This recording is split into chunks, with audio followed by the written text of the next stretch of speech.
ஸ்ரீமதே ராமானுஜாய நமக. ஆண்டாள் திருவடிகளே சரணம்.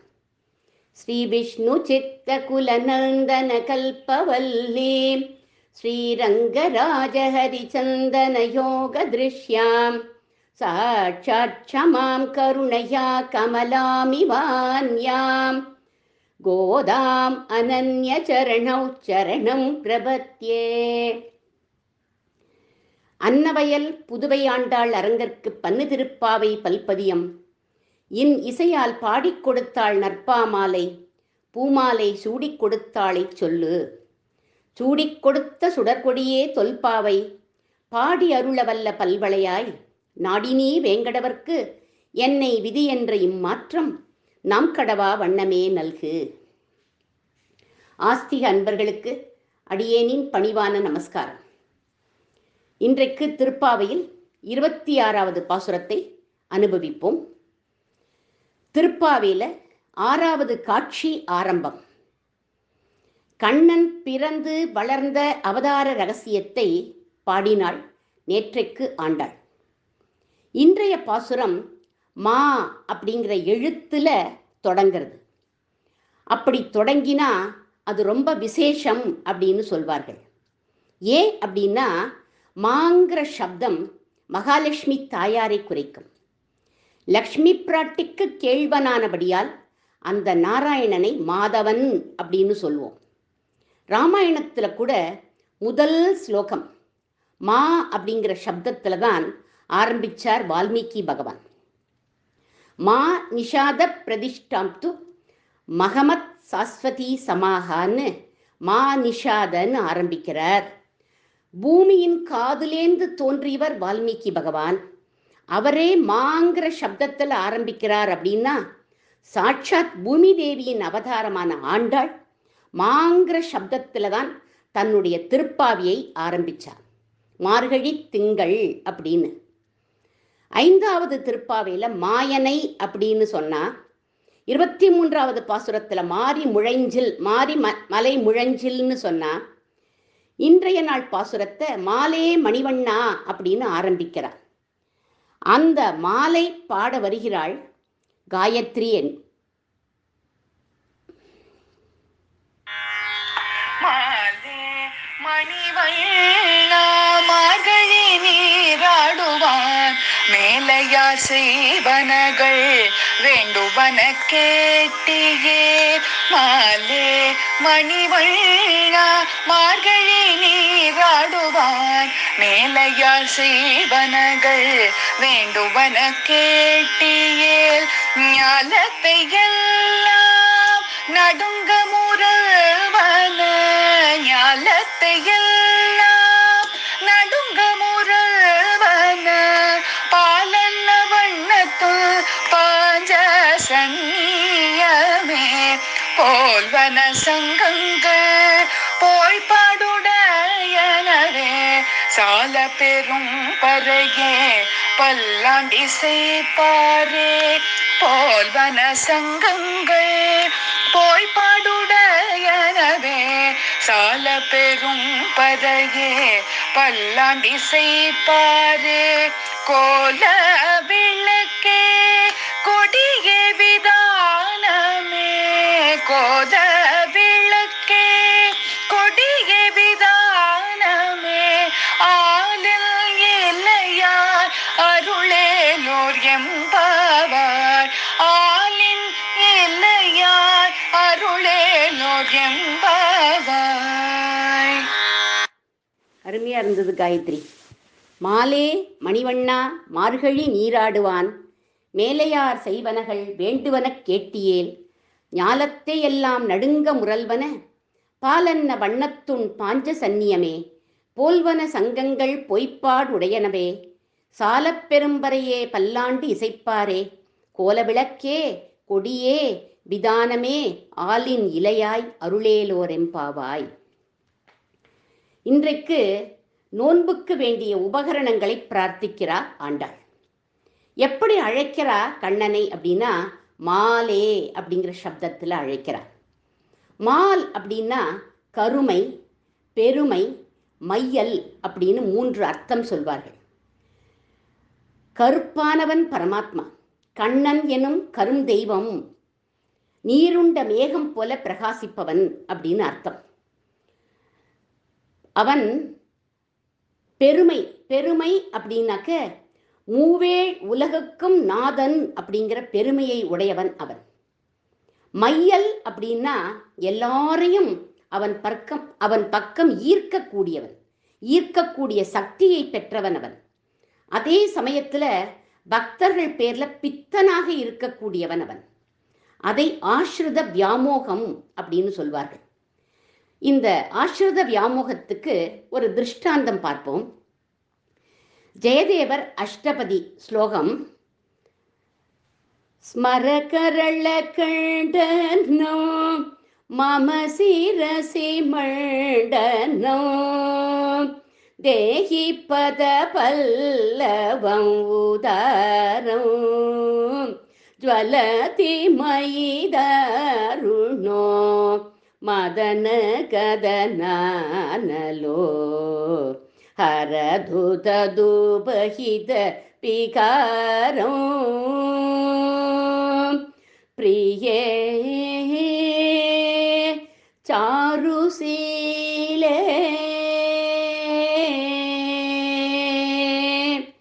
இந்த அஷ்டபதி ஸ்லோகத்துல உன்னை பிரிஞ்சு விரக தாபத்துல தவிக்கிறேன் ராதை, அதை தணிக்க ஒரே வழி உன்னுடைய 2 திருவடியை எடுத்து என் தலை மேல வைக்கணும் அப்படின்னு சொல்றான் கண்ணன். இப்படி எழுதிட்டார் ஜெயதேவர். ராதைங்கிறவ பக்தை, கிருஷ்ணன்கிறவன் பகவான். பக்தையோட சரணார பிந்தங்களை பகவான் தலையில வச்சுக்கிறான் அப்படின்னா அது அவ்வளவு நன்னா இல்லையே, பொருந்தலையே அப்படின்னு நினைச்சுண்டு அழிச்சுட்டார் ஜெயதேவர். அதுக்கப்புறம் அனுஷ்டானத்தை முடிச்சுட்டு வந்து எழுதுவோம் அப்படின்னு கிளம்பி போயிட்டார். அனுஷ்டானத்துக்கு போயிட்டார். அனுஷ்டானத்தை முடிச்சுண்டு வந்து பார்க்கிற அழிச்ச ஸ்லோகம் மறுபடியும் எழுதப்பட்டிருக்கு. மனைவி பத்மாவதியை கூப்பிட்டார். நீ இந்த அழிச்ச ஸ்லோகத்தை எழுதினியா அப்படின்னு கேட்டார். என்ன சுவாமி இது இப்படி என்ன கேட்கிறேன், நீங்க தானே ஸ்நானத்துக்கு போனவர், திரும்ப வந்து ஒரு ஸ்லோகம் எழுத வேண்டி இருக்குன்னு வந்து எழுதினேளே அப்படிங்கிறா பத்மாவதி. நான் வரவே இல்லையே, இப்பத்தானே வரேன் அப்படின்னார் ஜெயதேவர். விஷயம் என்னன்னு புரிஞ்சுடுத்து ஜெயதேவருக்கு. சாட்சாத் கிருஷ்ணனே ஜெயதேவர் வடிவத்துல வந்து அதே ஸ்லோகத்தை அவர் எப்படி எழுதியிருந்தாரோ அப்படியே எழுதிட்டு போயிருக்கான். ஜெயதேவர் எழுதினது சரி அப்படின்னு அவன் எழுதிட்டு போயிருக்கான். ஜெயதேவருக்கு காட்சி கொடுக்கல, ஆனா அவருக்கு கைங்கரியம் பண்ணின மனைவிக்கு ஜெயதேவர் வடிவத்துல காட்சி கொடுத்துட்டான். பக்தனுக்கு பணிவிடை செய்யறவாள ரொம்ப பிடிக்கும் பகவானுக்கு. காட்சி கொடுத்ததோட இல்லாம என்னோட பக்தையான ராதையின் கால்களை எடுத்து என் தலைமையில வச்சுண்டேன்னு எழுதிட்டு போயிட்டான் அவன். பக்தரான ஜெயதேவர் பேர்ல எப்பேற்பட்ட வியாமோகம் கண்ணனுக்குன்னு தெரியறது இந்த நிகழ்ச்சியிலேருந்து இல்லையா? அதனால தான் நம்ம ஆண்டாள் அவரை அந்த கண்ணனை மாலே அப்படின்னு அழைத்தாள். அடுத்த சப்தம் மணிவண்ணா அப்படின்னு அழைக்கிறார். மதுரமான சொல் இந்த மணிவண்ணா அப்படிங்கிறது. இந்திரநீல மணி ஜொலிக்கிறது போல ஜொலிப்பானா அவன். ஹரிநீல சிலா விபங்க நீலா அப்படிங்கிற சுவாமி தேசிகன் கூட. முந்தானையில் முடிந்து ஆளலாம்படி இருக்கை அப்படின்னு வியாக்கியானம் பண்ணுவார்கள். வேலை செய்யற போது உயர்ந்த மணிகளை முந்தானையில முடிஞ்சு வச்சுப்பாளாம் அந்த காலத்து பெண்கள். சீதாதேவியே அப்படித்தான் சூடாமணியை முடிஞ்சு வச்சுருந்தா தன்னோட புடவை தலைப்புல அப்படின்னு சொல்லுவா. ஹனுமன் வந்தபோது அதை அவுத்து கொடுத்தாளாம். புஜங்க காருடமணி திரைலோக்கிய ரக்ஷாமணி அப்படின்னு எல்லா லோகங்களையும் ரட்சிக்கும் மணி, ருக்மிணி பிராட்டிக்கு ஆனந்தத்தை அளிக்கும் மணி, நம்மோட தோஷங்களை போக்கும் மணி அந்த மணி. கோபிகைகள் முந்தானையில முடிச்சு போட்டு வச்சுப்பாளாம் கண்ணனை, அவ்வளவு சுலபமா கிடைப்பானாம் அவளுக்குன்னு சொல்வார் கிருஷ்ண பிரேமி சுவாமிகள். சுதபா அப்படிங்கிற ஒரு ரிஷி இருந்தார். கடுமையா தபஸ் பண்ணார். பகவானை பிரத்யட்சமா பார்க்கணும் அப்படின்னு, பகவானோட சாட்சாத்காரம் ஏற்படணும் அப்படின்னு கோடை காலத்துல பஞ்ச அக்னிக்கு மத்தியில நின்னுட்டு தபஸ் பண்ணார். குளிர்காலத்துல தண்ணீருக்குள்ள நின்னுட்டு தபஸ் பண்ணார். பிராணாயாமம் பண்ணார். பல க்ஷேத்திரங்களுக்கு போய் தபஸ் பண்ணினார். வெறும் இலை சருகுகளை சாப்பிட்டு தபஸ் பண்ணார். ஒத்த கால நின்னுட்டு தபஸ் பண்ணார். கட்ட போல நின்னுட்டு தபஸ். இப்படி என்ன பண்ணியும் பகவானுடைய தரிசனம் அவருக்கு கிடைக்கல. ஒவ்வொரு மகரிஷிகள் ஆசிரமமா போனார். எப்படி பகவான் தரிசனம் கிடைக்கும் அப்படின்னு அவ கிட்டலாம் கேட்கிறார். போயா, அதுக்குத்தான் நாங்களே பட்டினி கிடக்கோம் அப்படிங்கிறார்கள் அவர்கள். தபோ பலத்தால இந்திரலோகம், யமலோகம், அக்னி லோகம்னு எல்லா லோகங்களுக்கும் போய் அலைஞ்சு அவளெல்லாம் போய் கேட்கிறார். இந்திரன் சொல்றான், எனக்கு ஒன்றும் தெரியாது, ரம்பை, ஊர்வசி, மேனகை எல்லாம் டான்ஸ் ஆடுறா, அதுதான் எனக்கு தெரியும் அப்படிங்கிறான் அவன். ஒவ்வொருத்தரும் ஒவ்வொன்று சொன்னா அழுத்து போயிடுத்து அவருக்கு. தனியா நடந்து வரார். வருத்தமா பகவான் சாட்சாத்காரம் கிடைக்கலையே அப்படின்னு யமுனைக்கரையோட வரப்போது ஒரு ரிஷி வீணையும் கையுமா பாடிண்டே வரார். சுகமா வந்துட்டு இருக்கார் அவர். பலனை அடைஞ்சால் ஒழிய ஒருத்தர் சுகியா இருக்க முடியாது. அதனால அவர்கிட்ட போய் இந்த ரிஷி கேட்கிறார், சுவாமி பகவானை தரிசனம் பண்ண முடியுமா அப்படின்னு போய் கேட்டார். வந்தவர் யார் தெரியுமா? நாரத பகவான். அவர் சொல்றார், இதுக்கா இப்படி அலையறே? இப்படியே போங்கோ, யமுனைக்கரையில ஒரு கிராமம் இருக்கு, கோகுலம் அப்படின்னு. அங்க போனா பிரம்ம தரிசனம் கிடைச்சிடும் சுலபமா அப்படின்னார் அவர். ஓ, இது தெரியாம அலைஞ்சின்னு இருந்தேனே சுவாமி அப்படின்னு சொல்லிட்டு கோகுலத்துக்கு வந்துட்டார் ரிஷி. எல்லாரும் மீசையும் தாடியுமா பிரம்மனிஷ்டாளா உட்காண்டிருப்பான்னு நினைச்சார். வந்து பார்த்தா ஒரே இடையர்கள். கையில தடி, தலையில முண்டாசு, மாடு கண்ணு எல்லாம் மான்னு கத்துறது, சாணி வாடுறது, பால் கறக்கிறதுன்னு இருக்காளாம் அவள்லாம். இடையன் இடைச்சிகள்லாம் மாட்டக்கட்டு, தீனி போடு, பாலக்கரை அப்படின்னு கூச்சல் போட்டு நிற்கிறாளாம். சே, இங்கேயா பிரம்ம தரிசனம் ஏற்படும்? என்னவோ அந்த ரிஷி சொன்னாரேன்னு வந்தேன். இந்த இடம் இல்ல போல இருக்கு, வழி தவறி வந்துட்டோமோ. மலைச்சு மலைச்சு நிற்கிறார் அந்த ரிஷி. அப்போ ஒரு 12 வயசு குட்டி ஓடி வந்தது. நல்ல கலர் அந்த குட்டி, மின்னல் கொடியாட்டம் இருக்கான். நீல பாவாடை, மஞ்சள் தாவணி, சிகப்பு சட்டை போட்டுருக்கு, தலைய வாரி பின்னின் இருக்கு. சுறுசுறுன்னு அலையிற விழிகள், முத்து பற்கள், சிவந்த உதடு, பார்த்துட்டே இருக்கலாம் மாதிரி இருக்கு அந்த குழந்தைய பார்த்தா. அந்த குழந்தை இவரை பார்த்து கேட்கறது, தாத்தா என்ன பார்க்குறேன் அப்படின்னு கேட்டுது. ஒண்ணும் இல்லம்மா, ஒரு வஸ்துவை தேடிண்டு வந்தேன், அது இங்க எனக்கு கிடைக்கல அப்படின்னார். இங்க கிடைக்காத வஸ்து என்ன அப்படின்னு கேட்கறது அந்த குழந்தை. உனக்கு புரியுமா சொன்னா அப்படின்னு கேட்கிறார். புரியும் எனக்கு, சொல்லுங்கோ தாத்தா அப்படின்னுது.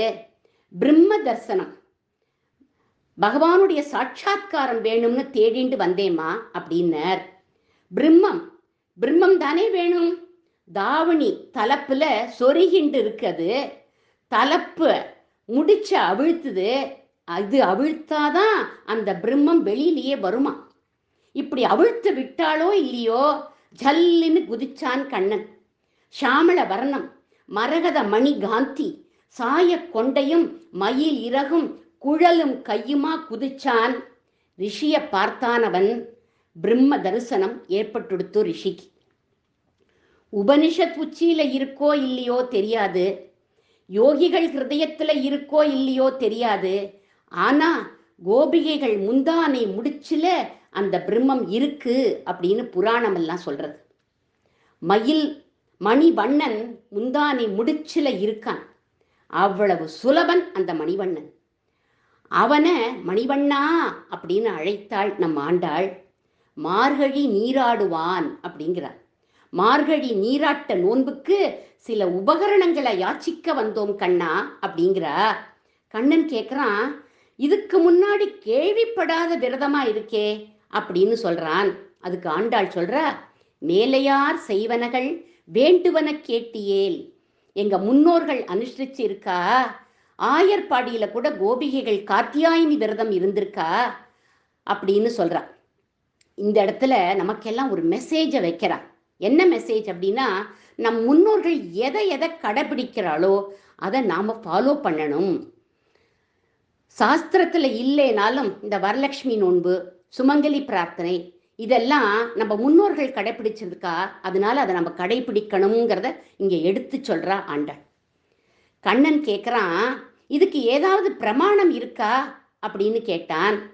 உடனே சொல்ற ஆண்டாள், பகவத்கீதையில நீயே சொல்லி இருக்கியே கண்ணா அப்படிங்கிற. யத் யத் ஆசிரதே சிரேஷ்டக தது தது இதரோ ஜனாக யத் பிரமாணம் குருதே லோகக தத் அனுவர்த்ததே. முன்னோர்கள் செய்யறத பின்னாடி வரவா கடைபிடிப்பா அப்படின்னு நீ சொல்லியிருக்கியே கண்ணா அப்படின்னா. ஒரு தடவை பீஷ்ம பிதாமகர் தன்னோட அப்பா சந்தனுவுக்கு ஸ்ரார்த்தம் பண்றார். சந்தனுவுக்கு பிள்ளை மேல ரொம்ப பாசம் ஜாஸ்தி. திடீர்னு ஒரு கை பூமியிலேருந்து பிளந்து பிண்டத்தை கொடு தேவதத்தா அப்படிங்கிறது. பீஷ்மரோட பேரு தேவதத்தன்னு. பீஷ்மர் சொல்ற, உங்க மேல எனக்கு அன்பு உண்டு, ஆனா அதுக்காக உங்க கையில பிண்டத்தை வைக்க மாட்டேன், பிண்டத்தை பூமியில தான் சமர்ப்பிக்கணும், என்னுடைய முன்னோர்கள் செஞ்சதைத்தான் நான் செய்வேன் அப்படிங்கிறார் பீஷ்மர் கூட. இந்த விரதம் எங்க முன்னோர்கள் அனுஷ்டிச்சிருக்கா கண்ணா அப்படிங்கிறா ஆண்டாள். மேலையார் செய்வனகள் வேண்டுவன கேட்டியேல் அப்படின்னு ஒரு பதத்தை சொல்லியிருக்கா. அவன் தான் கேட்டுன்னு இருக்கானே, பின்ன ஏன் கேட்டியேல்னு சொல்றா அப்படின்னா, கண்ணனுக்கு கான்சன்ட்ரேஷனே இல்லையா. ஏன்னா 5 லட்சம் அழகான கோபிகைகள் எதிர்ப்பற நிக்கிறா. இவனோ கோபி ஜன வல்லபன், அவளோட அழக ரசிக்கிறானா. அழகு அப்படின்னா அவளுடைய ஞானம், பக்தி, வைராக்கியத்தை ரசிக்கிறான் அப்படின்னு சொல்வார்கள். இந்த நீ எங்களுக்கு ஒரு உபகாரம் பண்ணணும் கண்ணா அப்படின்னு சொன்னா ஆண்டாள். என்ன வேணும் அப்படின்னு கேட்டான். ஏகமா பெரிய லிஸ்டா படிக்கிறா ஆண்டாள். ஞாலத்தை எல்லாம் நடுங்க முரல்வன பாலன்ன வண்ணத்துன் பாஞ்ச ஜன்யமே போல்வன சங்கங்கள் பொய்ப்பாடு உடையனவே சாலப் பெரும்பறையே பல்லாண்டு இசைப்பாரே கோல விளக்கே கோடியே விதானமே அப்படின்னு ஒரு பெரிய லிஸ்ட் படிச்சுட்டான். அந்த லிஸ்ட்டை கேட்ட உடனே கண்ணன் மூக்கு மேல விரல வச்சான். என்ன அக்கிரமமா இருக்கு, உன்னை அறுத்தித்து வந்தோம், உன்னை அறுத்தித்து வந்தோம், உன்னையே வேண்டி வந்தோம் நேள், கிட்டக்க வந்த உடனே இத்தனை கேட்கறீளே, எவ்வளவு சாதுரியம் உங்களுக்கு அப்படின்னு நான். இப்போ ஒவ்வொன்னா சொல்றா என்னென்ன உபகரணங்கள் அப்படின்னு. பாலன்ன பண்ணத்து உன் பாஞ்ச சன்னியம், ஞாலத்தையே நடுங்க வைக்கக்கூடிய வெள்ளவெளியேர்னு நீ ஒரு பாஞ்சஜன்யம் கையில வச்சுருக்கியே, அது எங்களுக்கு வேணும், அதை ஊதிண்டு மங்களகரமா நாங்க பாவைக்களத்துக்கு போகணும் அப்படின்னா. அடுத்ததா சால பெரும் பறை வேணும் அப்படிங்கிறா. ஏன் பெரும் பறை அப்படிங்கிறான்னா, அதை நாங்க வாசிச்சா அந்த சப்தத்தை கேட்டு தூங்குறவாள்லாம் எழுந்திருக்கணும், எல்லாரையும் எழுப்பி விட்டுடணும் அந்த சப்தம் அப்படிங்கிற. அடுத்ததா சொல்றா பல்லாண்டு இசைப்பாரே, எங்க கோஷ்டிக்கு முன்னாடி பல்லாண்டு பாடுறவா, பாடிண்டு போகணும்னு சொல்லல, இசைப்பாரே அப்படின்னு ஒரு வார்த்தையை போட்டிருக்கா. அதாவது என்ன அர்த்தம் இதுக்கு அப்படின்னா, சொல்ற வார்த்தை நம்ம மனசு ரெண்டும் இசைந்து போகணும் அப்படிங்கிற அர்த்தம். அதனால பல்லாண்டு இசைப்பாரே அப்படின்னு சொன்னா. கோல விளக்கு, விடியல் காலம்பர வரோம், ஒருத்தருக்கொத்தர் முகத்தை பார்த்துக்கணும், அதனால விளக்கு வேணும். கொடி, பிளாகு பிடிச்சுண்டு நாங்கள் முன்னாடி போகணும். விதானம், குளிரில் நாங்கள் கஷ்டப்படக்கூடாது, அதனால ஒரு பந்தல் ஷாமியானா மாதிரி போட்டுடணும். நீ மஃப்ளர் யூஸ் பண்ணலாம், ஆனால் அது கிழவி மாதிரி இருக்கும் கண்ணா அப்படிங்கிறா. இத்தனையும் நீ எங்களுக்கு கொடுக்கணும் அப்படின்னு சொன்னா. ஆஹா கொடுக்குறேன், பறை கேட்டேள், ஜாம்பவான் பறை பெருசா இருக்கு, அதையும் கொடுத்து வாசிக்கிறதுக்கு அவரையும் அனுப்பிடுறேன். பல்லாண்டு இசைப்பாரேன்னு சொன்னேள், உங்க அப்பா பெரியாழ்வார் இருக்கார், அவரை மாதிரி இசைப்பவர் இன்னொருத்தர் உண்டா, அதனால அவரையே அனுப்பிச்சுடுறேன். கோல விளக்குன்னு சொன்னேள், குத்து விளக்கு எரிய பாசுரத்துல நப்பிண்ணைய விளக்குன்னு சொன்னேள், அவள் உங்களுடையதான் ஆல்ரெடி வந்துட்டா. கொடி அப்படின்னேள், கருட கொடி, அதை பிடிச்சுண்டு கருடனே வந்துடுவார். விதானம்னு சொன்னேள், மேல்கட்டு விதானமா என்னுடைய பீதாம்பரத்தையே நான் கொடுத்துடுறேன் அப்படின்னான். ஆனா பாஞ்சஜன்யம் போல சங்கங்கள்னு சொன்னேயே, அத்தனை சங்கங்கள் என்கிட்ட இல்லையே, எப்படி 5,00,000 குடி பேருக்கும் நான் கொடுப்பேன், என்கிட்ட ஒன்னே ஒன்று தானே இருக்கு அப்படின்னு சொன்னான் கண்ணன். நீ யாரு? ஆலின் இலையாய், உன்னால முடியாதது உண்டா கண்ணா? ஆலமா மரத்தின் இலைமேல் ஒரு பாலகனாய் ஞாலம் ஏழும் உண்டான்னு வடபத்திர சாயியா இங்க ஸ்ரீவில்லிபுத்தூர்ல படுத்துருப்பவனே நீதானே. பிரளய காலத்துல ஆல இலையில எது எதை தாங்கிறதுன்னு தெரியாம அகடிதகடனா சாமர்த்தியம் படைச்சவன்பா நீ. மஞ்சாடு வரையேழும் கடல்கள் ஏழும் வானகமும் மண்ணகமும் மற்றும் எல்லாம் மிஞ்சாமல் வயிறடக்கி ஓர் ஆலை இலையின் தளிர்மேல் கண் வளர்த்த ஈசன் நீ. ஒரு சமயம் மார்கண்டேய மகரிஷிக்கு எல்லாத்தையும் காட்டின.